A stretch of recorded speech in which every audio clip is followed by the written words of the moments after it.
এই বাপ, তোমরা যারা সিজদা করো না, তোমরা বলো না বাজান, বলো না এই দরদি ভাই চিৎকার করে বললাম, তুমি যদি বলো তোমার পায়ে ধরতে, আমি পায়ে ধরতে রাজি।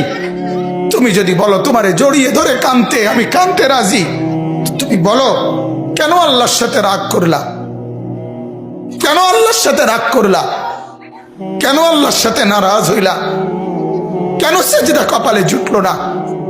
কেন মালিকের সাথে সারাদিনের এত কিছুর বিনিময়ে আল্লাহ তাআলা একটা মিস কল দিলে, 2 সেকেন্ডের একটা মিস কল দিলে বন্ধু তুমি টের পাও তোমার মোবাইলে মিস কল আসছে। এত বড় মসজিদে 6টা মাইকের হরন দিয়া আল্লাহু আকবার বলে তোমারে ডাক দেয়, তোমার একটাবারও কানে লাগে না, বিবেকে লাগে না।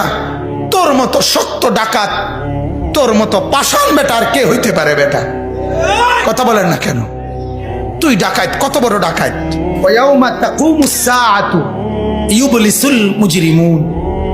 আল্লাহ তাআলা বলেন যখন হাসরের মাঠ কায়েম হবে, হাসরের মাঠ যখন কায়েম হবে, নাফরমানরা, পাপীরা,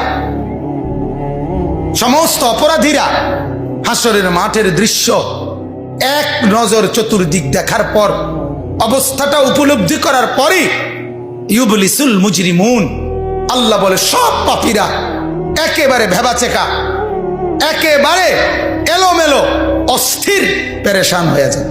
হায় এখন কি হবে? এখন কি হবে? হাসরের ময়দানে দাঁড়িয়ে দেখবে আল্লাহ নবী সাল্লাল্লাহু আলাইহি সাল্লাম বলেন 2টা কদম, শুধুমাত্র 2 পাও রাখা যায় যতটুকু জায়গা। আল্লাহ রাসূল সাল্লাল্লাহু আলাইহি সাল্লাম বলেন একজন মানুষ হাসরের ময়দানে শুধু এতটুকু জায়গায় বরাদ্দ পাবে।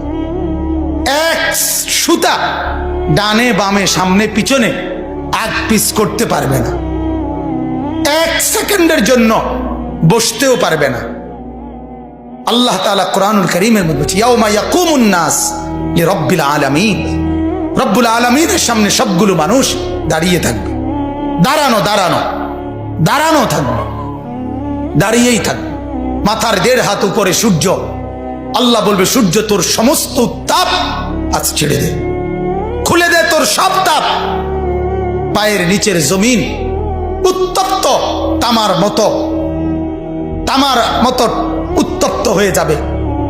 এরপরে আল্লাহ পাক রব্বুল আলামিন ফেরেশতাদেরকে দিয়ে জাহান্নামকে, কোরআনের স্পষ্ট আয়াত ওয়াজিআ ইয়াউমা ইদিম বিজাহান্নাম, হাসরের ময়দানে এরকম পাশে জাহান্নাম